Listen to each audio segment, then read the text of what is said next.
Hi everyone, so welcome to this A to Z series of SEBI grade A, जहां पे हम ए से लेकर जेड तक हर एक अल्फ़ाबेट से सेबी एग्जाम के एक एस्पेक्ट को डिस्कस कर रहे हैं। जैसे सी से कंपटीशन, बी से बुक्स, डी से डिकोडेड सिलेबस।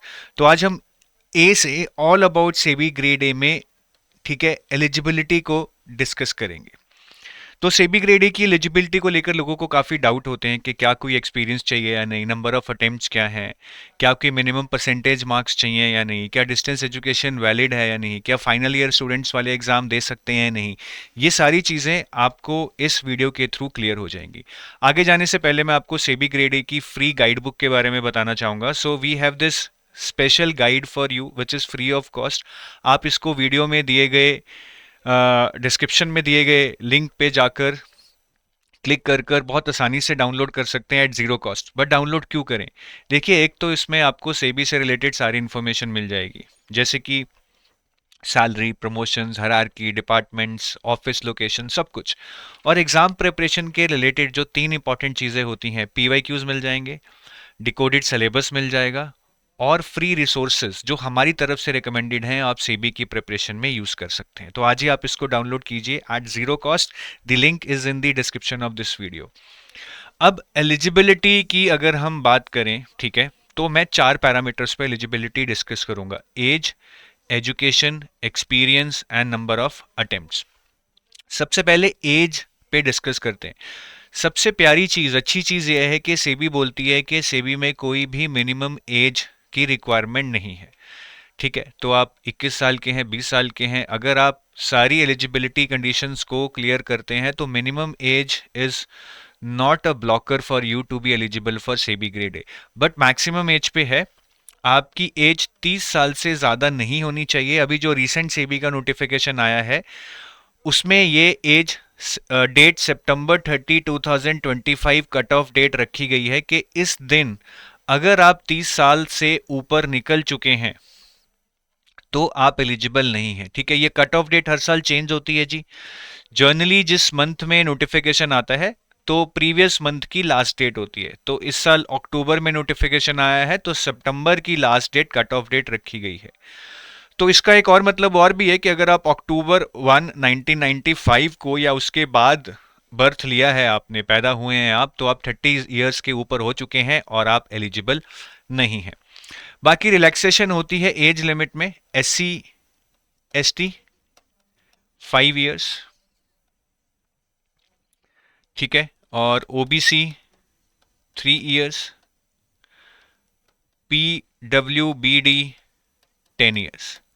जो अभी रिसेंट सेबी का एडवांस इंटीमेशन आया है उसमें उन्होंने इतना डिटेल में नहीं बताया है, बट ये प्रीवियस ईयर के जो रिलैक्सेशंस हैं ये हर साल सेम ही रहते हैं, स्टैंडर्ड हैं अक्रॉस ऑल एग्जाम्स।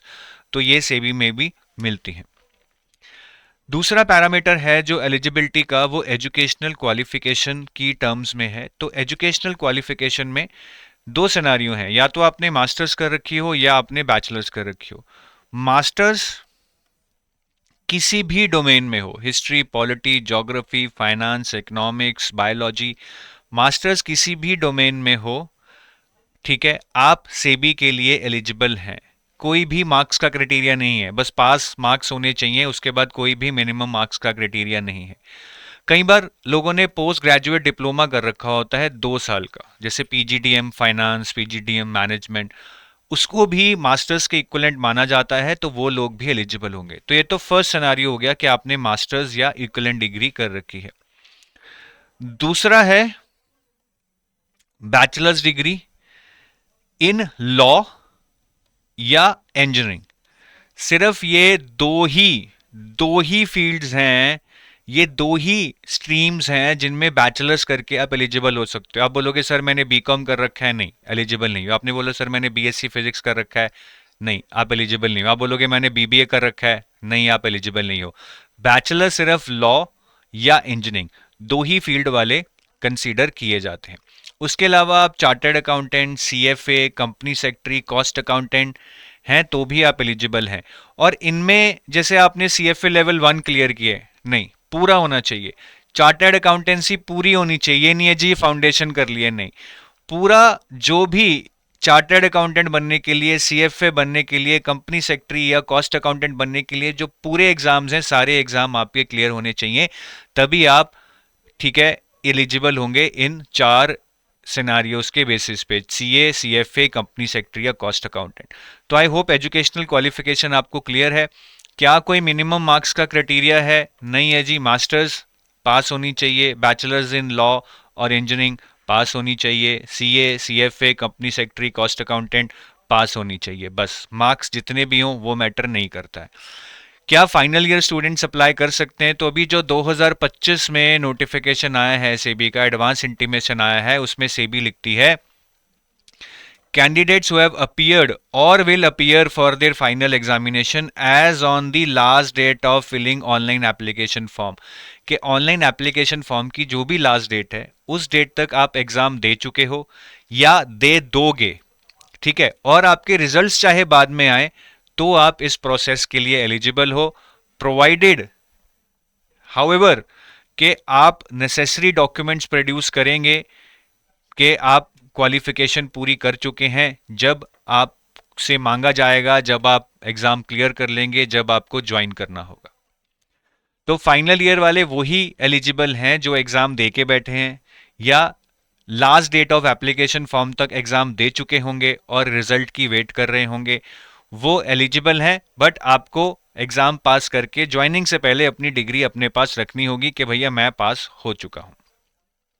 क्या डिस्टेंस एजुकेशन वैलिड है? यस, डिस्टेंस एजुकेशन वैलिड है, बिल्कुल वैलिड है, इसमें कोई भी दिक्कत नहीं है।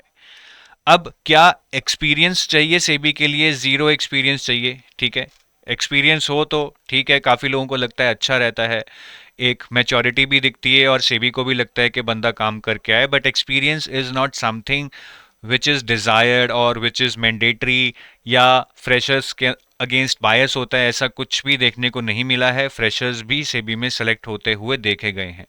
नंबर ऑफ अटेम्प्ट्स पे भी कोई लिमिट नहीं है, ऑफिशियली नोटिफिकेशन में नहीं लिखा हुआ है, तो आप जितने भी अटेम्प्ट्स दे सकते हैं। But I think SEBI grade ए जैसे एग्जाम के लिए कोई भी 2 या 3 से ज़्यादा अटेम्प्ट देता नहीं है। अगर सही से तैयारी की जाए तो 2 या 3 अटेम्प्ट में ये आराम से हो सकता है।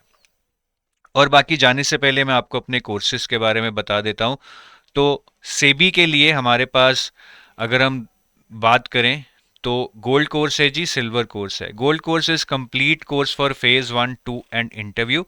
Silver course is only for phase 2 and interview.